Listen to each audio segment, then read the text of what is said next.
Next question देखिए बाबू क्या कहता है। The far point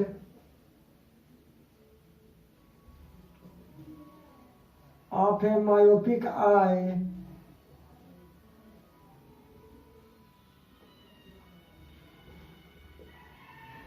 eighty centimetre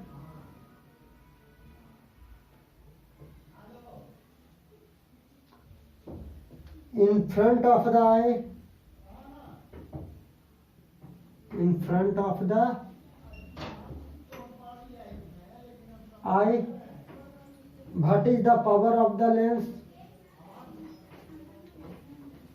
What is the power of the lens? Power of the lens required to enable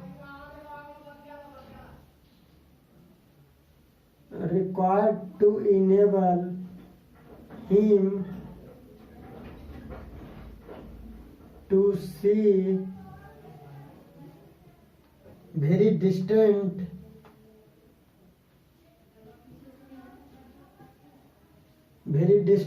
object clearly. कहता है कि lens का पावर क्या होना चाहिए ताकि हम क्या करें, दूर के ऑब्जेक्ट को क्लियरली देख पाए। देखो मायोपिक में क्या होता है, नियर का ऑब्जेक्ट हम देख पाते हैं लेकिन दूर के ऑब्जेक्ट को नहीं देख पाते हैं। तो कहता है कि बताइए हम लेंस का पावर क्या रखें, ध्यान दीजिए, हम लेंस का पावर क्या रखें कि हम दूर के ऑब्जेक्ट को देख पाए। तो देखो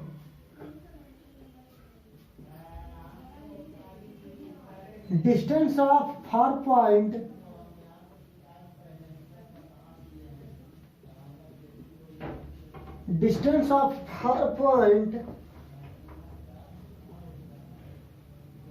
x इक्वल टू कितना, 80 सेंटीमीटर, कितना है 80 centimetre.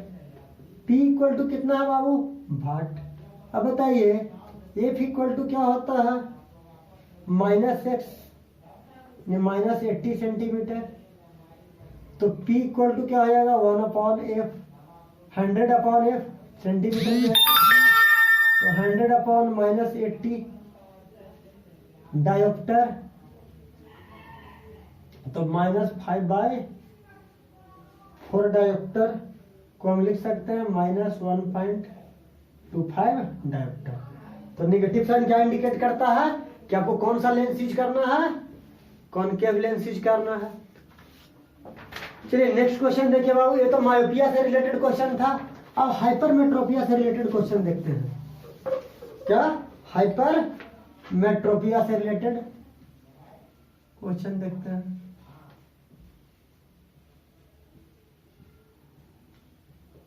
The near point of a hypermetropic I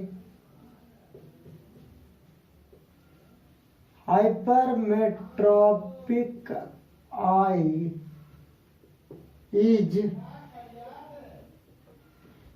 at 75 centimeter from the eye. What is the power of the lens? What is the power of the lens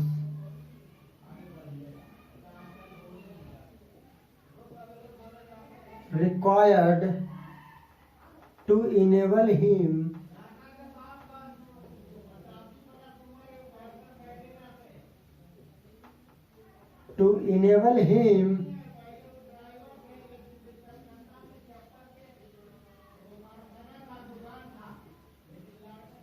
to read clearly a book held at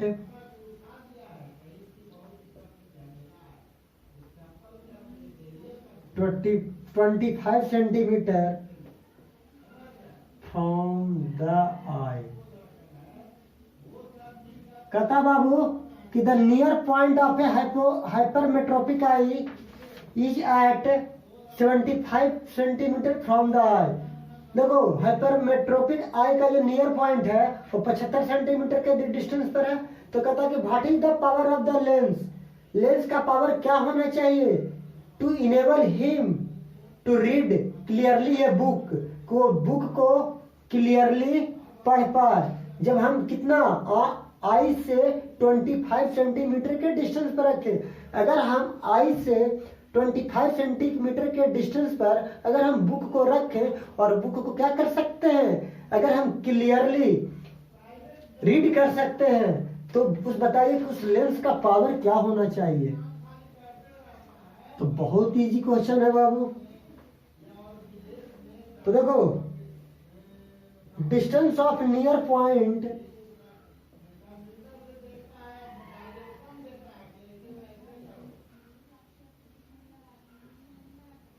distance of near point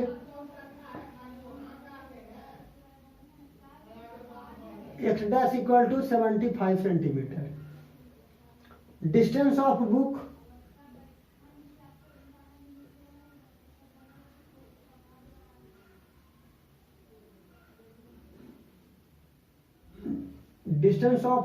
D equal to 25 centimetre.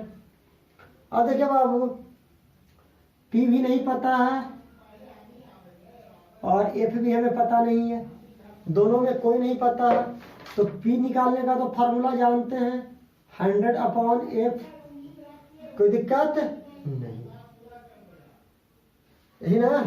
तो देखिए और F निकालने का formula आपको पता है x dash D divided by x minus D.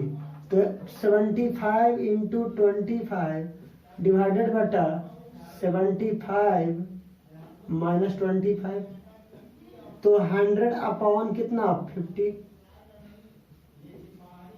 क्या आ गया 2 सेंटीमीटर आ गया। एफ कितना आ गया बाबू, सॉरी गलत है, 75 इंटू 25 है ना, तो हम 100 कैसे लिखेंगे।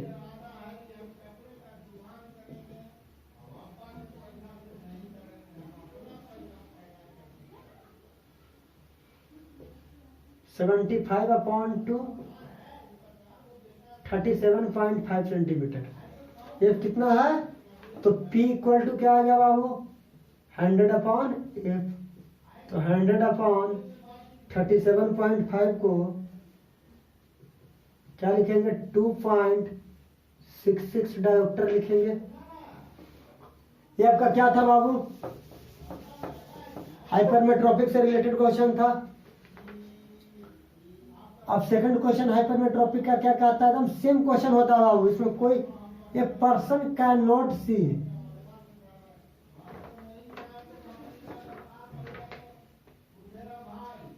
ए person can not see the object, a person can not see the object distinctly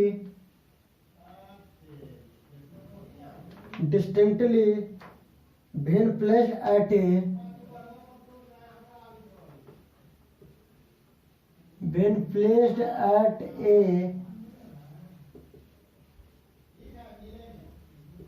distance, when placed at a distance less than 100 centimeter. What is the power of the what is the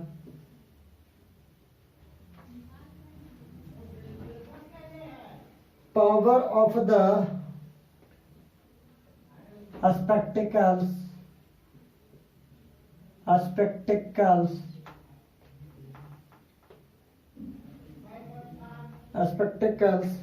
that should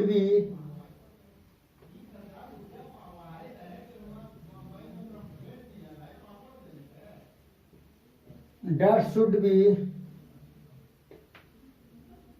used to see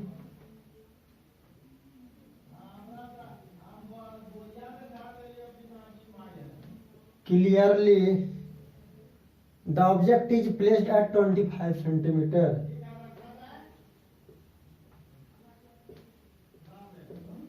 The object is placed at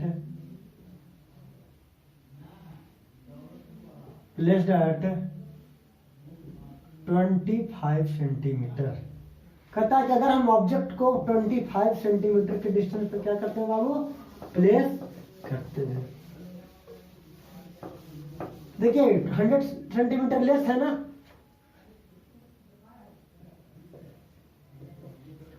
तो distance of near point क्या हो जाएगा,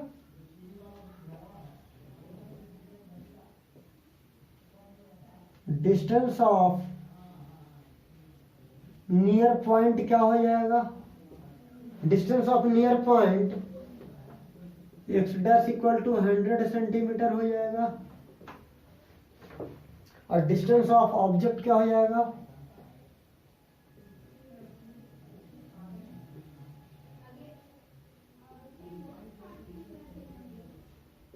twenty 25 centimetre हो जाएगा। तो भाई formula से क्या हो जाएगा, हमें P फाइंड आउट करना है और F भी फाइंड आउट करना है। तो F इक्वल टू क्या होता है, x dash D x dash minus D, 100 into 25, 100 minus 25, तो 100 इंटू 25 डिवाइडेड बटा 75, 100 बाई 3 सेंटीमीटर। तो P इक्वल टू होता क्या है, 100 अपॉन F, 100 अपॉन F, तो 100 अपॉन 3, तो 3 सेंटीमीटर आ जाएगा, सॉरी सेंटीमीटर नहीं 3 डायप्टर आ जाएगा। क्या आ जाएगा बाबू, 3 डायप्टर। F पॉजिटिव है ना, F is positive, F positive है,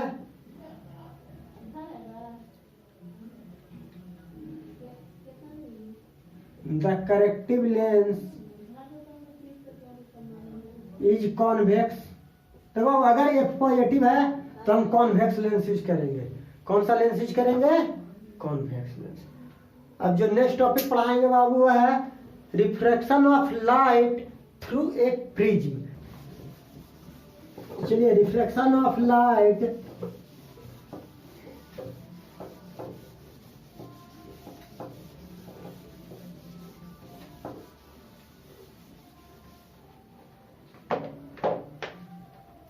तो लिखिए बाबू, refraction of light through a prism. अब आगे हेडलाइन दीजिए,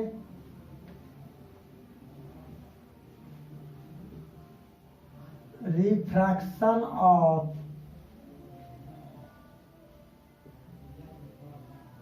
light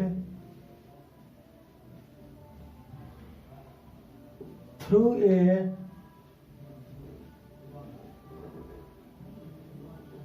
prism. Refraction of light through a prism. Prism के द्वारा हम लोग क्या करते हैं, लाइट को रिफ्लेक्ट करवाते हैं। तो ध्यान दीजिए बाबू, रिफ्रैक्शन ऑफ लाइट है ना थ्रू ए प्रिज्म, तो थ्रू ए प्रिज्म है तो प्रिज्म लेते हैं बाबू। ये क्या है, आपका प्रिज्म है, क्या है, प्रिज्म है। एक ट्रायंगुलर प्रिज्म लिए, ए बी सी, कोई दिक्कत। अब मान लीजिए बाबू एक लाइट इंसिडेंट करती है, एक लाइट PQ क्या करती है, AB सरफेस पे इंसिडेंट करती है। PQ लाइट AB सरफेस पे क्या करती है, रिफ्लेक्ट करती है। तो ये इसका क्या हो जाएगा बाबू, नॉर्मल हो जाएगा।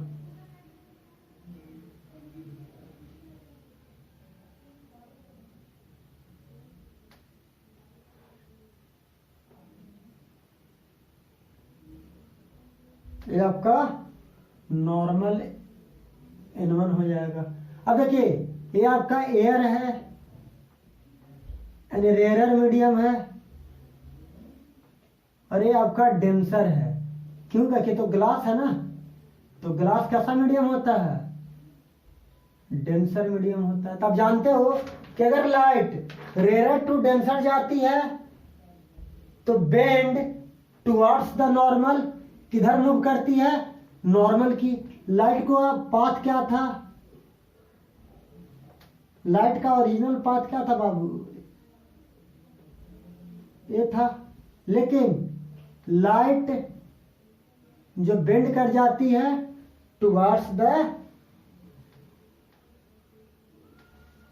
किधर? नॉर्मल।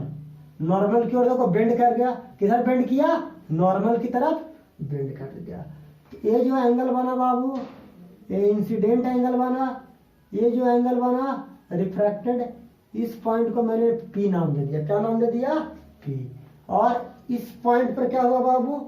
ये तो आपका डेंसर मीडियम है, ये रेयर मीडियम है, तो यहां पर भी क्या होगा? एक नॉर्मल आएगा।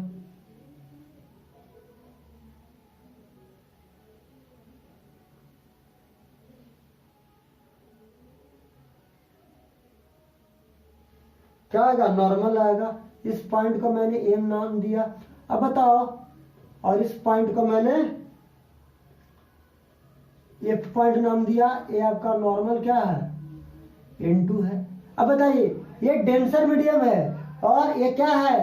AC पर आके क्या किया? स्ट्राइक किया। ये रिफ्रैक्टेड रे कहाँ? AC पे है, AC सरफेस पे है, और AC से क्या करेगा?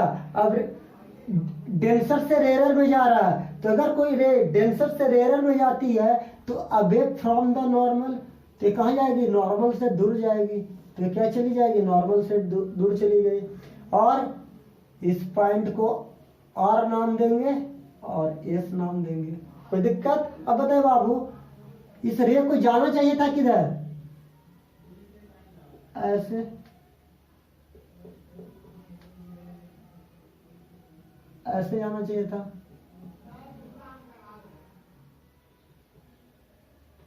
इस पॉइंट का G नाम दे दीजिए और इस पॉइंट को H नाम दीजिए। और ये जो एंगल बनेगा बाबू, ये एंगल D बनेगा। क्या बनेगा? और ये जो एंगल बनेगा ये इमर्जेंट एंगल बनेगा। कौन सा एंगल बनेगा बाबू? इमर्जेंट एंगल बनेगा। कोई दिक्कत? तो ध्यान दीजिए, एंगल ऑफ डेविएशन कब बनता है? जब वो अपने ओरिजिनल पाथ से डेविएट करता है। देखो, एंगल ऑफ डेविएशन कब होगा? जब ओरिजिनल पाथ से डेविएट होगा। मान लो कि आप पर डे क्या करते हो? रनिंग करते हो, दौड़ते हो या साइकिल चलाते हो। तो अगर आप साइकिल चलाते हो तो आपका साइकिल का स्पीड 5 किलोमीटर पर सेकंड है। लेकिन अगर आपके सामने अगर कोई ऑब्जेक्ट आ जाता है, मान लो कि कोई एनिमल्स वगैरह आ गया, कोई बॉयज वगैरह आ गया, तो उस केस में आप अपने स्पीड को क्या करते हो? डिक्रीज कराते हो, या भीड़ भाड़ वाले इलाके में जाते हो तो उस केस में आपका साइकिल का स्पीड क्या हो जाता है? कम हो जाता है। तो पहले आपका स्पीड कितना था? 5 मीटर पर सेकंड था। अब आपका स्पीड कितना हो गया? 2 मीटर पर सेकंड हो गया। तो कितना से आपका डिक्रीज किया स्पीड? तो ओरिजिनल में से क्या करेंगे? जो प्रेजेंट में है उसको सब्ट्रैक्ट करेंगे, तो आपका डेविएशन यानी आपका जो स्पीड डिक्रीज हुआ है कितना से हुआ? 3 मीटर पर सेकंड। आपका स्पीड कितना घट गया? 3 मीटर। तो देखो, पहले जो एंगल क्या बन रहा था, यानी जब ओरिजिनल रे था PQ, तो इसको जाना चाहिए था इस रास्ता को EH को फॉलो करते हुए, और RS को जाना चाहिए था GS को फॉलो करते हुए। लेकिन वो अपने रास्ते से क्या कर गया? डाइवर्ट कर गया। तो जब डाइवर्ट कर गया तो देखो, तो ओरिजिनल पोजीशन से जो डेविएशन होता है, ओरिजिनल पोजीशन से जो डेविएशन होता है, उसी को हम एंगल ऑफ डेविएशन कहते हैं। क्या कहते हैं? Angle of deviation. तो यहां पे लिख लीजिए बाबू, देखो PE जो होता है या PQ क्या है? PQ नहीं कहो, P कहा तो ये सबसे अच्छा। इंसिडेंट रे है। PQ क्या है? इंसिडेंट रे है। EF आपका क्या है, रिफ्रैक्टेड रे है, EF आपका रिफ्रैक्टेड रे है। FS क्या है, इमर्जेंट रे है। और एंगल I क्या है, एंगल ऑफ इंसिडेंस है, यानी एंगल QEN1 क्या हो गया, एंगल ऑफ इंसिडेंस हो गया।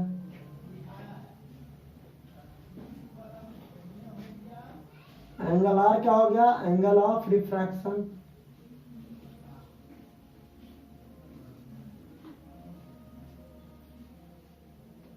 एंगल E क्या हो गया, एंगल ऑफ इमर्जेंट। और एंगल E बनता क्या है, एंगल N2 FS बराबर angle of emergent. Angle of ये इमर्जेंट हो गया बाबू, कोई दिक्कत। एंगल A बराबर क्या हो गया, एंगल A बराबर angle of prism. Angle of prism हो गया। एंगल D क्या हो गया बाबू, angle HGS equal to angle D equal to angle of deviation है, एंगल ऑफ डेविएशन हो गया। तो देखिए अगर आप angle A, angle of prism और एंगल ऑफ डेविएशन का सम क्या देता है, इंसिडेंट एंगल और इमर्जेंट एंगल के सम के इक्वल होता है। Angle A plus angle D किसके इक्वल होता है, एंगल आई प्लस एंगल ई के इक्वल होता है। अब बात आती है बाबू कि एंगल ऑफ प्रिज्म होता क्या है और एंगल ऑफ डेविएशन क्या होता है, तो इसके बारे में डिस्कस कर लेते हैं। एंगल ऑफ प्रिज्म और एंगल ऑफ डेविएशन के बारे में डिस्कस कर लेते हैं। तो लिखिए एंगल ऑफ प्रिज्म क्या होता है,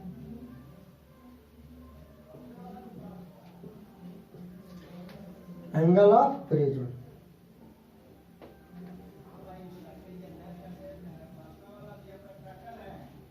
a triangular glass prism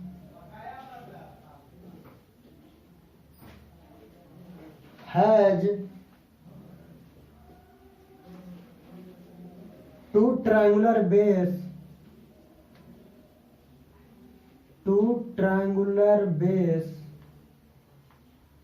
and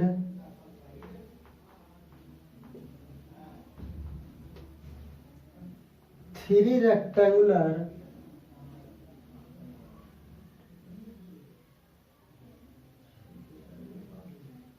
rectangular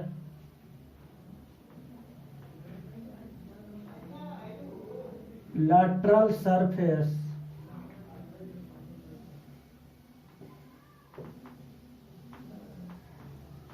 these surfaces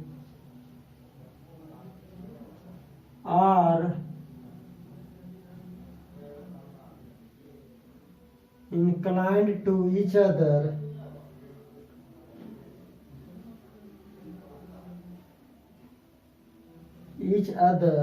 at some angle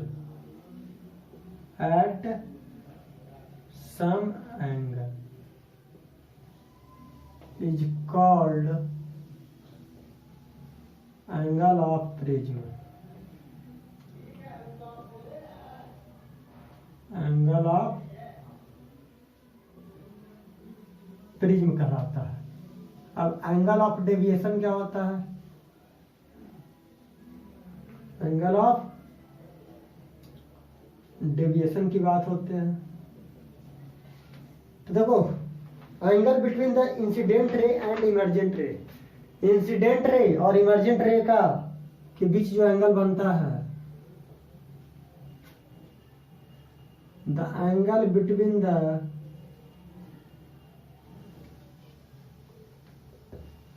incident ray and emergent रे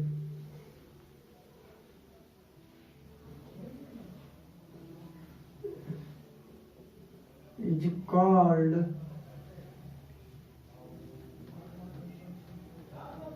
angle of deviation। उसे क्या कहा जाता है?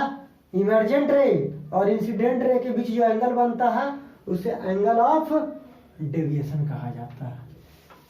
तो चलिए बाबू आज टॉपिक यहाँ पे फिनिश करते हैं, अब नेक्स्ट क्लास में मिलेंगे। Thank you.